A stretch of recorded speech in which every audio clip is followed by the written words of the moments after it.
I want to talk about communist mentality here, how they think versus how we think.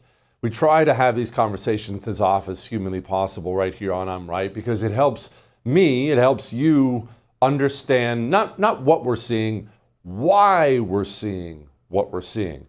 Why are the communists doing this? Why are they doing that? And so often the right still does not understand it. And really the main principle behind why we oftentimes don't understand what we're up against is we think we're up against Democrats, liberals, people on the left, when in reality we are up against a conquering religion of destruction. And it doesn't matter whether you see them that way. Well, actually, it does matter, but that's how they see themselves. They see themselves as conquerors. They are marching forward. They are trying to vanquish evil. And what is evil? Everything good, everything that is awesome. The United States of America, family, church, right, wrong. They're trying to vanquish all that, eliminate it all. And so they are conquering. That's what they are doing. And you can tell the right still does not understand why the communist does the things he does. And, I'm going to actually use the NFL of all things as a great example of this. The Minnesota Vikings rolled out some gay cheerleader. Now, there have always been male cheerleaders, the high school, college, whatever, always been male cheerleaders. They're always these big, huge, stocky dudes who toss women around, that most of the time they're the most alpha guys out there. Not this one. This one is as flamboyant and feminine-like as humanly possible. And I watched NFL fans all weekend since this announcement say things like, why? Why are they doing this? Why are they doing this? The Panthers have a tranny cheerleader. Speaking of the NFL, they put out a message that they're forcing teams to have things like end racism and choose love in the end zone. And people on the right are confused because they're saying, why? Why can't I just watch the game? Why can't they just leave me alone? Why can't we just enjoy sports? Why do they have to do this? I love this stuff. Why can't they just leave it alone? But you see, you just answered your question. You answered your own question. They can't leave it alone because you love it. Don't think for a single second that the communist has conquered things you care about by accident. That he's just kind of out there conquering again everything, and he just happened to stumble, whoopsie, into that thing that you enjoy with family and friends on a Sunday afternoon in November. Don't think it was an accident at all. If you do, you do not understand the way the communist thinks. Allow me to explain this as it pertains to entertainment, because we'll move on to a couple other things that are important, but as it pertains to entertainment. Entertainment is a critically important part of culture, every single culture, not just American culture. It's easy, especially for people like me, to be dismissive of it. Oh, no one cares what this actor says. No one cares about sports. That stuff's not important. Can't we just talk about taxes? Very easy to say things like that. But entertainment has always been an important part of every single culture. Entertainment does things to a culture, beneficial things, extremely beneficial things. Greek mythology. You know about Greek mythology, right? Zeus and Apollo, and you know about Greek mythology, where the gods and Mount Olympus, and you know all those stories. The stories of Icarus flying too close to the sun, and you know all the crazy stories. Fascinating stories, aren't they? Wonderful. Great read, even today. But what was the point of them? Because they're very old. And they performed those stories. They read them to each other. They performed them in plays, in Greek auditoriums. Why? Because there are important lessons to be had from those stories. Teaching society lessons about everything. Greed, jealousy, lust, bravery, good lessons, bad lessons. Entertainment matters. Hollywood, American Hollywood, used to be, John Wayne films. Tough guy, you be brave, you be tough. Die on behalf of women and children if you have to. Fight against evil. That was important. It mattered. I've told you before, John Wayne movies helped shape my moral upbringing. I know it's wild, but it's true. The NFL. What about sports? Critical part of entertainment. Sports not only trains young men to be more physical, learn teamwork, actually, and young women, be more physical, learn teamwork, learn hard work. Sports is wonderful for a society. My 16-year-old gets up every single day now, 5 a.m., feeds himself breakfast, drives himself to practice. That's learning hard work, values that'll carry him the rest of his life. It's not just that sports brings that. Sports is a unifying part of society. Unifying part of society. Don't think that this is just America. Did you know that in ancient Rome, the chariot races were the biggest thing around? And that there were teams, just like today, when the Yankees play the Red Sox or the Patriots play the Chargers, there were teams. There would be red team or blue team, and you would wear your team's jersey, and you'd argue about it, and you'd show up at the chariot races. Why? It brings people together. No more distractions, no more politics, let's go together and see something amazing, see entertainment, root for my side, root against your side. Sports matter a lot. The NFL in particular. Maybe you're an NFL fan, maybe you don't care about it. I haven't watched it in years. I used to be the biggest NFL fan in the world. They turned me off with all the Black Lives Matter stuff. But whether or not you're a fan doesn't matter. The NFL was enormous. There was a time back when I was watching NFL, and I don't know that it's still this way, it probably is, where 9 of the 10 most watched TV shows every year were NFL games. NFL is enormous. People love it. People watch it. Well, the communist, he can see TV ratings too. He's not going to let that go. If this is an important sport that matters to people, where Americans sit down and watch it, you have to think like a demonic conqueror. That's what the communist is. If it entertains people, if it brings people together, if it teaches values, he's going to conquer it. And they did.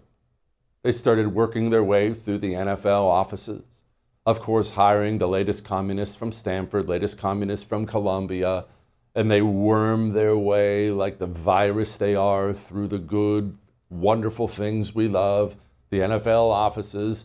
And now on Sunday, you have to explain to your son and your daughter why there's some complete flaming homosexual acting like a woman with the other woman cheerleaders on the Minnesota Vikings field. Don't dismiss it as nothing. It is something. And they did it on purpose. I've brought this up before. That's why they did the Boy Scouts, the Girl Scouts. It's kind of a weird thing, right? Did you see this story? Girl Scout troop leader was removed because she refused to promote gender sexuality alliance clubs in New Jersey. Here's one mom. We saw kind of a change in our own town where they would have town events at a church that actually displayed pride flags, progressive pride flags. They had a trans-identifying 13-year-old come and do a event there, promising music, ice cream, pizza. And I couldn't even bring my troop to these town events because it was completely inappropriate for children to see. They shouldn't be around anything sexual. I called them out on it. This past June, they said, all the troops are going to be doing this LGB, however many letters are in that, and encouraging that all of the town troops would be doing it, saying, yes, Park Ridge, encourages this. And I shared it because a lot of parents were quite upset. They said, one parent said, my husband wants me to pull my daughter out of Girl Scouts. Why would they do? Why Girl Scouts? Can't they just leave that alone? Girl Scouts are important. Used to be. Teaching young women values, incredibly important values. Did you think the communist was going to let that go? Communist doesn't think that way. We have to start understanding better how he thinks and why he does the things he does before we will ever be able to take them on. Remember that, all right? I love sleeping. Sleeping is one of my favorite things. And I know, look, I've always been this way. When I was a kid, what kid is like this? You know how kids will fight to stay up? I used to just go to bed. I just tell my parents, I'm going to bed. That's how much I love sleeping. And that's why I love Dream Powder from Beam so much. Because as you get older, the aches and pains in your body, the stresses of life, it doesn't come as easy as it did when you were 10 years old and you just passed out for 10 hours at a time. But Dream Powder will bring those days back for you naturally. Have a cup of hot chocolate tonight before bed. Special hot chocolate with Dream Powder. It's got reishi and magnesium, all kinds of things in it, natural things that'll have you sleeping like an itty bitty baby. And more importantly, waking up rested and refreshed like you used to when you were a little kid and you knocked out for 10 hours. Shopbeam.com/Jesse Kelly.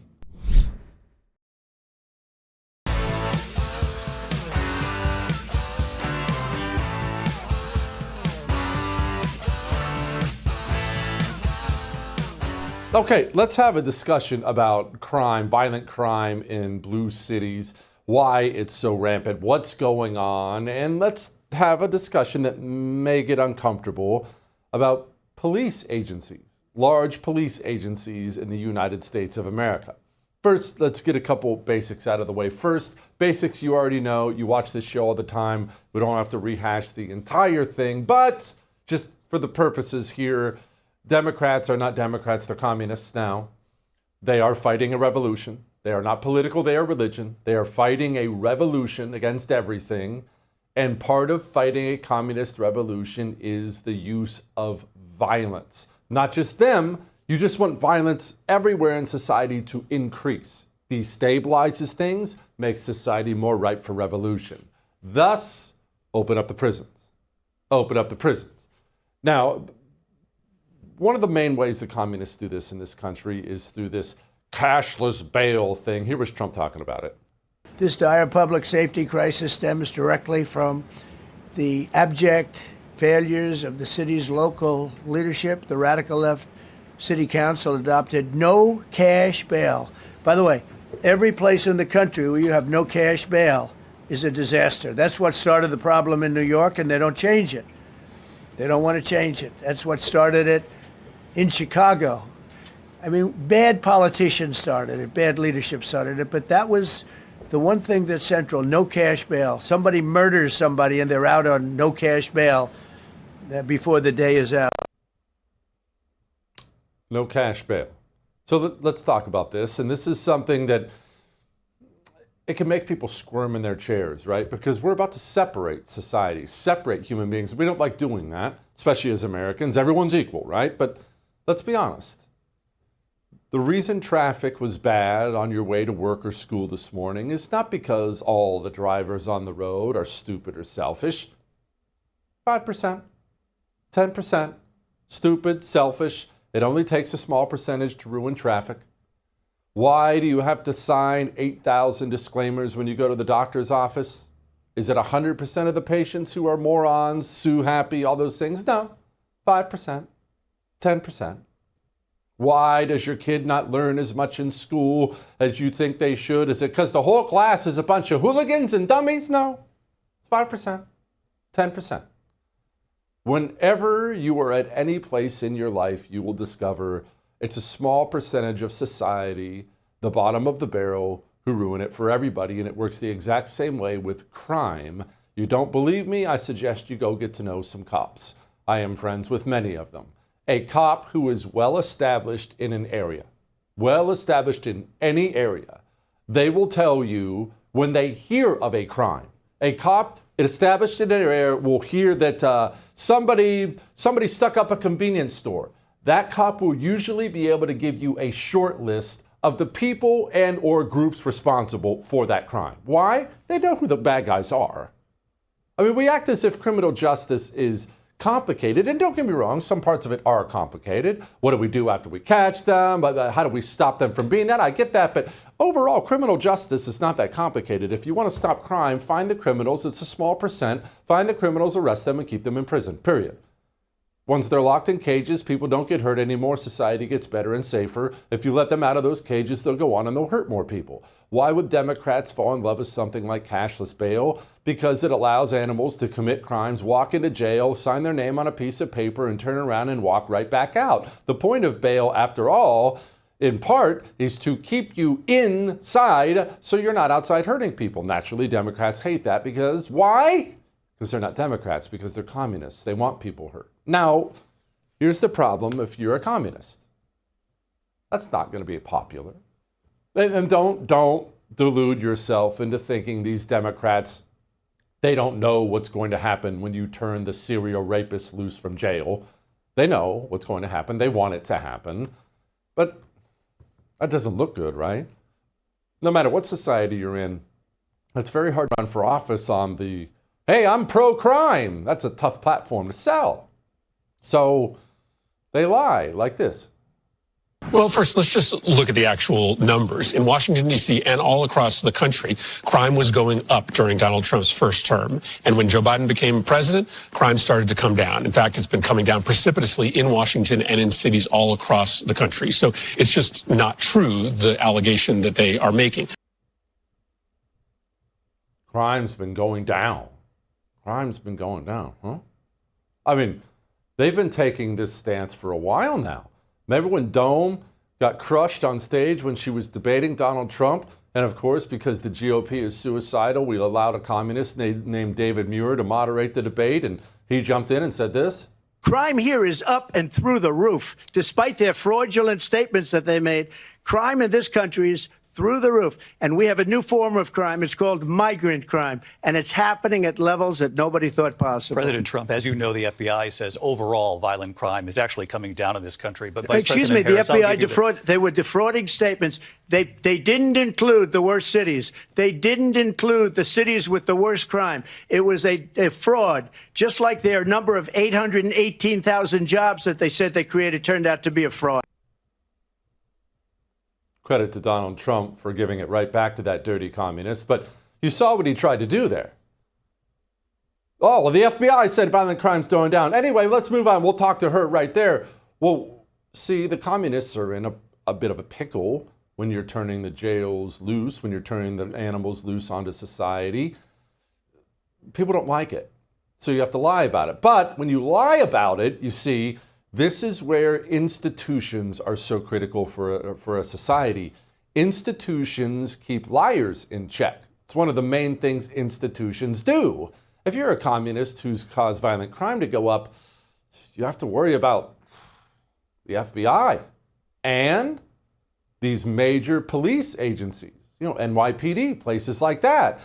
If you're lying about crime, you know these institutions will step up and say, that's a lie. These guys are all committing crimes. Crime's going up. It's a lie, it's a lie, it's a lie. So what to do if the institution is there to stop your lies from moving forward? Conquer the institution. You don't stop lying. You certainly don't stop turning the criminals loose onto society. If the FBI is in your way, you conquer the FBI. Barack Obama did that. He spent 8 years filling up the FBI with committed communists, promoting them through the ranks. They have since promoted others through the ranks. Now the federal police force is completely communist and against you. They are the enemy. What to do if the NYPD is going to be honest about crime? Well, communists run the city. Communists choose the police commissioner. Communists will get to choose the leadership of the NYPD. Doesn't matter how wonderful and brave the guys on the ground are trying to stop the crime, simply take over the leadership and lie about the crime statistics. The communist will constantly run into walls because he's selling something demonic, destructive, and evil. He will then have to find a way over or through that wall, and the most efficient way to do that is conquer the institution that stands in your way. And rest assured, right now, communists are very afraid of what Donald Trump is doing in D.C. for a couple different reasons. One, what if he solves the crime? What if Donald Trump actually fixes crime in D.C.? All these crime stats are going down. How would that make all the other all the other cities? How would it make them look? And let's be honest here.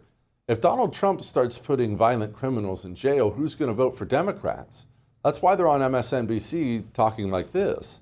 Lies can only take him so far. Right. He's hoping that with this presence of these troops, he likes, the protests this weekend were peaceful, and the No Kings protests were peaceful. He's hoping for a George Floyd 2020-like situation in D.C. where he can then use that to manufacture another emergency so we can expand power, because what we're seeing is that he governs by emergency, not by popular mandate, right? And he gets to define the emergency. Exactly. Right. Yeah, he just declares, I hereby declare emergency, and that gets to do whatever he wants, right? But in reality, there is no crime emergency that can't be handled by local law enforcement. What's that guy really worried about? Fascism? Donald Trump taking over everything by emergency? No. That guy understands that if you start taking violent criminals, you lock them in cages and you keep them locked in cages, the streets will be safe, and the American people will slowly, maybe, begin to wake up and realize voting for Democrats is the only reason America's cities are filthy and full of crime. And if you stop doing that, crime disappears. All that may have made you uncomfortable, but I am right. Mood. That's a weird thing to discuss, isn't it? Your mood. But here's the truth. As we get older now in this country, we are too depressed. We get down too often. Does that sound like you? Maybe you're just driving home to work, whatever, and you're just kind of down. That's because your levels are all screwed up, right? Because we have so many horrible things, mainly in our water supply. You shouldn't be drinking synthetic estrogens, but you are. So what to do about that? Well, you can go get more pills, or you can go natural. Natural herbal supplements from Chalk will change your life. It'll certainly change your mood. Maybe you start out every day with some chocolate powder, vitamins and minerals, a little smoothie in the morning. Maybe you take a male vitality stack or a female vitality stack. I take a male vitality stack every day. Whatever you do, do something about it. Chuck.com/JesseTV.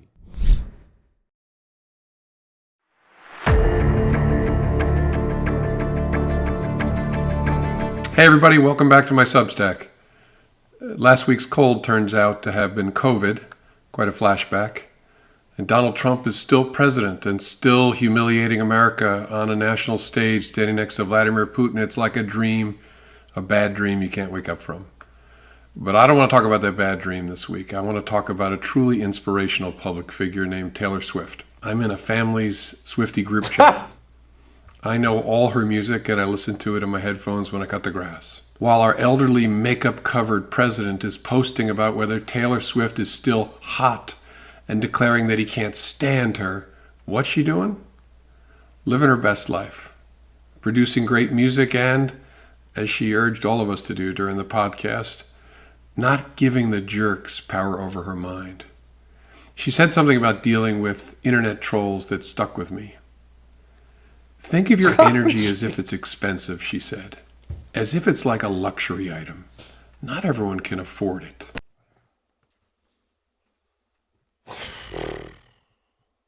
Joining me now, Liz Wheeler, host of the Liz Wheeler Show. Liz, that gentleman was the former head of the Federal Bureau of Investigation. Does it seem like the leaders of the West lack a certain level of seriousness today, or is that just me being an old curmudgeon? Do we lack seriousness? James Comey is a freak. He is a freak. I watched the entire 5-minute video of James Comey drooling, fanboying over Taylor Swift. 5 minutes of my life I will never get back. Do you understand? Do the math here. Do you understand how creepy this is? He talks about going to his first Taylor Swift concert 14 years ago or something like that. Do you know how old Taylor Swift was? She would have been like 19 or 20, and he was a 50-year-old man. That's really, really creepy. It's so weird to me. But here's the thing, Jesse. James Comey is different than a lot of other swamp creatures. Like, a lot of swamp creatures are really dumb. Peter Strzok is a good example. Like, he was obviously just used as a patsy. He's stupid. He's a sheep. He's a follower. They wanted him to commit the crime so that they had plausible deniability. James Comey is not like that. James Comey is actually a very strategic thinker. He's just a bad person. So he uses his intelligence for bad things. For example, think about when he posted on his Instagram that rock formation 8647 and then pretended, oh, I thought that was someone's street address. No, you didn't. You're the former FBI director. You know that the insinuation is killing President Trump. You're not stupid. You just think we're stupid. But the reason he did that, he knew when he posted that it would create backlash. He knew he would get a visit from the Secret Service, but he had no intention of killing Trump, so they would leave. He knew he would not face charges, and he knew he would get questioned by even mainstream media about it, and it would lead to selling books because it was the week before his book was released. So he was like 4 or 5 steps ahead of the actual action that he was taking. That's how I interpret this video of him drooling over Taylor Swift. Yes, he's a freak. Yes, he's a creep. Yes, our leaders are unserious. But the question in my mind about this video is why? Why did James Comey post this video?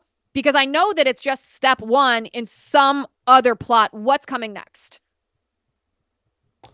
I'm glad you brought that up, Liz, because I've been wondering about this myself. John Brennan, who rumor has it is probably most in jeopardy of possibly going to jail with this whole Russia hoax investigation stuff. His stupid fat face is all over the television set every time I turn it on. Nobody facing a serious legal trial would run and do interviews all the time. No lawyer worth their salt would allow their client to do that. Yet he is. Why is he unafraid? Why is James Comey unafraid? I'm nervous to even ask you, but why aren't any of these people afraid? Because Republicans are weak. Republicans are impotent. Republicans are afraid to actually play to win. They know the Democrats can commit crimes, and they know that they will get away with those crimes because they have gotten away with crimes for decades and decades because Republicans are so nice. Republicans want to be gentlemen and get drinks after arguing on the floor of Congress. They want to be bipartisan. They don't want to target their political enemies because that's not what our country was meant to do.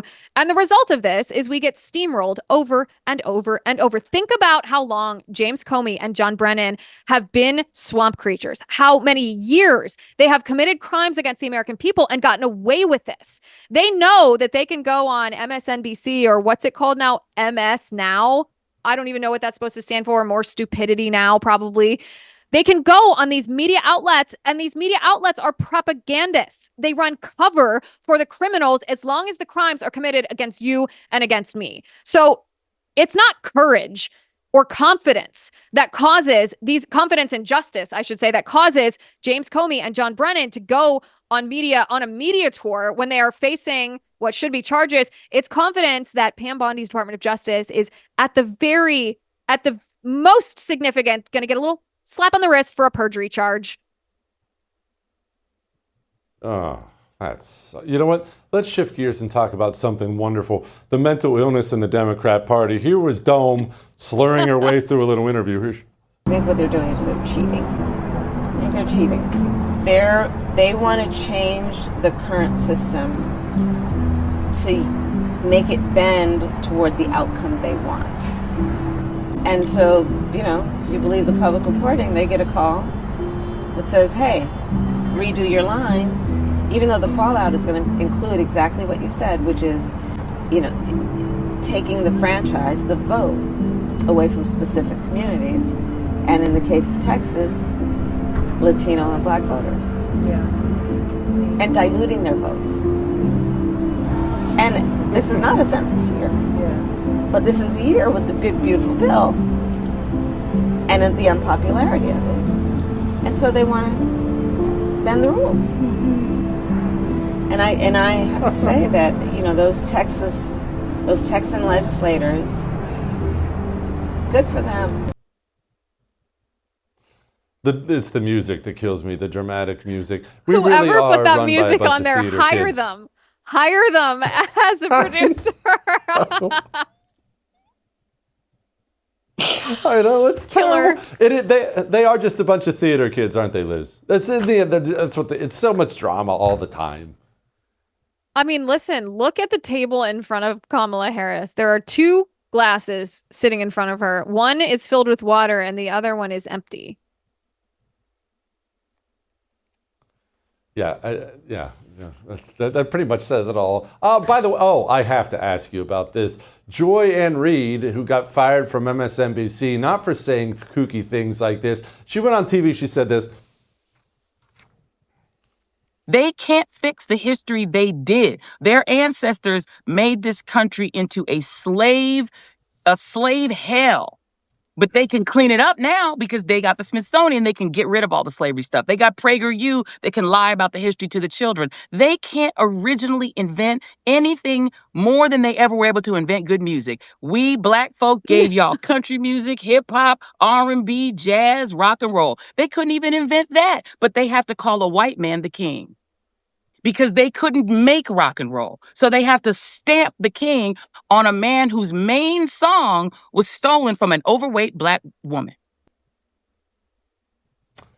Liz, I feel like the country's kind of done with this kind of race baiting branding. I think the George Floyd protests tapped out America's energy for it. It just doesn't seem to get traction anymore. Am I wrong?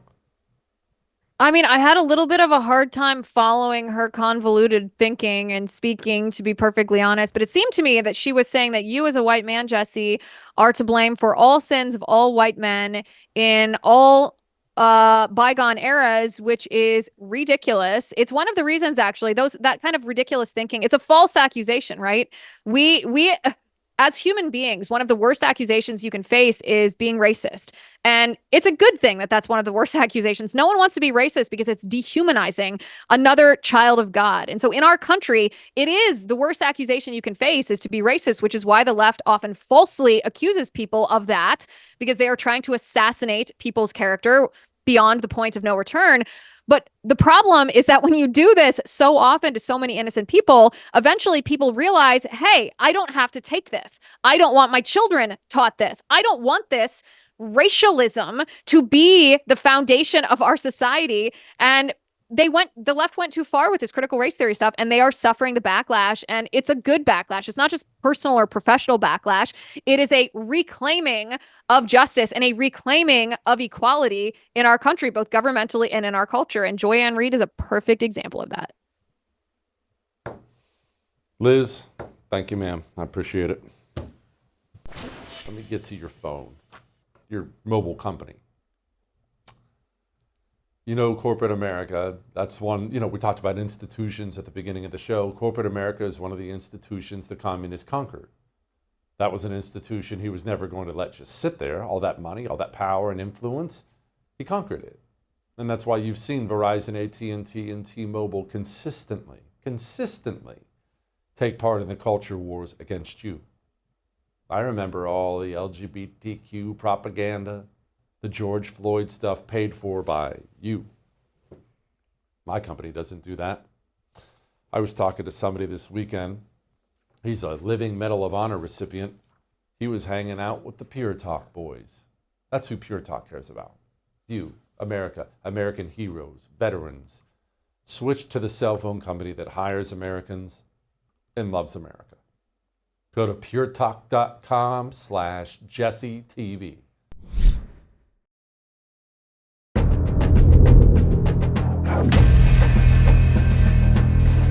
Well, there's more good news out there. At least I think there's good news out there. Bad and good. Tulsi Gabbard, DNI, came out and said, hey, more than 40 more security clearances are being revoked for these, I don't even know if we can call them intelligence people, intelligence professionals, for, quote, abused public trust by politicizing and manipulating. That sounds bad. Who's going to jail for that? Joining me now, one of the great senators, very few good senators we have, Senator Eric Schmidt from the great state of Missouri, and author of the book, The Last Line of Defense. My goodness, do we all need to learn about that, beating the left in court? Okay, Senator, you have an op-ed now talking about prosecutions for this Russiagate hoax stuff. Obviously, I've said over and over again, I believe this is critical for the United States of America. If you can't go to jail for cooking the books and using the CIA to attack your Republican opponent, then you can't go to jail if you're in government. Right. No, I think that we've gotten, now these disclosures from Tulsi Gabbard, and you've got the breadcrumb trail now to indictments. That's how I feel about it. And also, we can walk through that, but I also think if you want to understand why they were so hell-bent on making sure President Trump never got back in office, this is it. Because they knew that Hillary Clinton worked with the Soros organization to come up with a distraction from her email problems. They knew that the Steele dossier was fake. They knew at the time, Barack Obama authorized spying on a political candidate. They knew they doctored the books on the Intelligence Committee report, even though they knew it was a BS story. And then they continued to use that to try to sideline his first administration. They continue to use it. By the way, we talk about it in the book. When we took the deposition of Elvis Chan, they used that as a predicate for, the Hunter Biden laptop, keeping that quiet because they claimed it was a Russian hack and leak operation, even though they knew it was true. So the punchline is, I think that, the statute of limitations may have expired on some of this stuff, but it doesn't expire on a conspiracy. And I think that's where the indictments ought to go. There should be indictments, this conspiracy. So if you're Clapper, Comey, or Brennan, I'd make sure you're lawyered up, because that's where this thing's going. Okay, you say that's where this thing's going, and I know you are a man of your word. It's one thing for me to get on television and scream someone has to go to jail, right? Every American feels that way. It's quite another to actually prosecute and convict and put them there. Yeah. How do we go about doing that? Well, I think, again, when you're dealing with a conspiracy, when you light the fuse at mile marker 1, you're responsible for the things that happen, even if you're not directly involved in mile marker 10. And I think that's, again, the most likely scenario of where we would see indictments here is a conspiracy potentially to defraud the United States. Because if you think about what they were doing, this makes Watergate look like child's play, or at least what people wanted everyone to believe about Watergate. This was about sidelining somebody from ever being elected in the first place. And then when he was elected, in something they knew was false, they tried to get rid of him there and try to diminish his presidency. And again, we saw the lawfare that followed after that once they demonized President Trump, and he delivered the greatest political comeback in American history. So the conspiracy, I think, is the angle here, and I hope we see something from that. I think the time has come. You mentioned Elvis Chan, and I'm glad you did. He's somebody, people who watch this show are very familiar with him. I understand we have statute of limitation things and things like that, but we have a former FBI special agent on camera bragging about campaigning for Democrats as an FBI special agent. That's essentially what he did. How can we go on without people inside the walls of the FBI seeing the inside of the walls of a prison? Being at the FBI cannot be a license to commit crimes, and clearly the people at the FBI think it is. Well, and one of the things, and the reason why I wrote the book, Last Line of Defense, How to Beat the Left in Court, you can go to Amazon and get it right now, released yesterday, is to walk people through what was it like to take his deposition? What did we find out? What was it like to take Anthony Fauci's deposition? Because we brought the Missouri versus Biden lawsuit, which exposed the censorship enterprise before Elon Musk had even bought Twitter and Twitter files and the congressional investigations. And what we found, Jesse, was this leviathan of government agencies that were turned against the American people. If you had the wrong opinion about masks, or the wrong opinion about vaccines, or you had an opinion about the election in 2020, the government was working directly with social media companies through secret special portals to silence millions of voices. That's the truth. And I think what we're seeing now is, so these kind of things are exposed. What the book is about is, you got to stand up and fight back. We fought back on the vaccine mandate. We took it to the Supreme Court. We won. We fought back on the student loan debt forgiveness case. We took that to the Supreme Court. We won. We filed Missouri versus Biden, and we were successful ultimately getting the truth out. We sued 50 plus school districts in Missouri for the mask mandates, and we won. We took on ESG, and now that's in retreat. We took on DEI and CRT, and we won. So if you got the courage to stand up and fight back, and you talk about this a lot, we can do anything. The people are with us. The law is on our side. Common sense is on our side. Common sense is on our side. So this book, Last Line of Defense, is a playbook for not just the stuff that we did, but the fights that are ahead. And I think it's important to tell that story. Senator, you mentioned the NGO connection, the cartel we have going, where the government essentially, it knows it can't censor, but you just give out grants, work with a private company, and you find now. That has to be against the law, but that's a whole different nut to crack. Can that be cracked? Because obviously our freedom of speech can work against us when it comes to things like that, but we can't have Democrats colluding with private corporations to crush the rights of American citizens every time they take office. That's right. And, these names like the Institute for Peace and the the National Endowment for Democracy, and all these ridiculous things. We need to totally get rid of these things. They need to be defunded. One of the things I'm most proud of is I handled the rescissions package in the Senate, and we clawed back $8 billion for all the ridiculous stuff like, the DEI in Burma and Sesame Street in Iraq and Guatemalan sex changes. It was money. I mean, it's $8 billion, but it was also, we demonstrated the political will to do something about it. We've not done rescissions like that in 30 years. It's the first really kind of its kind. So my hope is there's more of those things, but we got to root this stuff out, because this NGO nexus with the government, it's fueled violations of free speech. It's fueled censorship. It's fueled mass migration into this country. They give it to these entities, then they go around and send everybody through the back door, and then the government claims they don't know anything about it. This is a true, quote unquote, threat to democracy. It's not President Trump. The reason why he was the threat to democracy to them is he wanted to disrupt this stuff. And I think that's our mission. I believe that firmly. And again, the reason why I wrote the book, Last Line of Defense, was to see the landscape as I saw it. When I was AG at that time, I saw it all, from the highest levels of government to the local superintendent. And the lesson is, if you stand up and you fight back, we can win. We can be successful. And what people want more than anything, Jesse, what they want is authentic leadership. They want to know that there's people that are going to fight for them, not permanent Washington or the Washington consensus, but the people in so-called flyover country in states like Missouri. They're tired of this stuff, and they want fighters. Yeah, speaking of Missouri, you left the AG post of Missouri, and now you're United States Senator Andrew Bailey, who I like very much. He's apparently leaving, and he's going to be co-director of the FBI. Is there anybody left to be AG of Missouri? Well, yeah, we listen, the show me state, we punch above our weight class, I feel like. And so Andrew's he'll do a great job at the FBI, and hopefully can help clean up that place too. What do we do about the judges? Yeah, every day we wake up, I know you do the same thing. We wake up and there's a new judge that did something crazy. We're screaming at our phones, but they're still judges. You're not voting for them. How do we get these people out? Because we can't survive like this if there's a network of judges who are working against the country at all times. Well, let me give a little bit of at least an optimistic view of this. So what happens typically when people get upset is they'll see that district court ruling.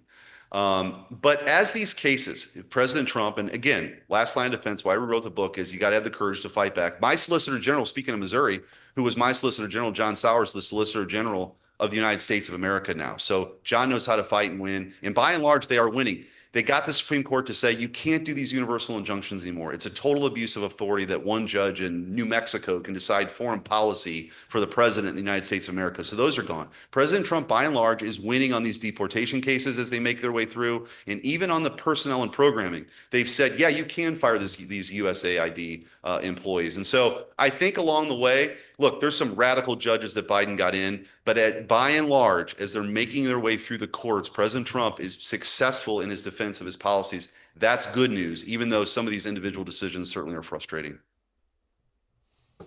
The book is Last Line of Defense. Senator, I appreciate you very much.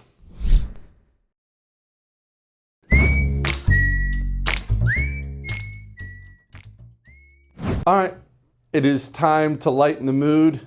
And I do love it that every part of the right, every part of society seems to be more willing now than they ever were to give it right back to the filthy communists. You see, these filthy communists have been used to being the only aggressor in every social setting. That's why your liberal Aunt Peggy used to show up at Thanksgiving screaming about her 15th abortion. And now she's a little bit more quiet because the right has had enough. Enjoy an ICE agent telling some tubby commie that's exactly what she is. You can do something else. You want to be a veterinarian? You want to be a doctor? You can choose to do salad.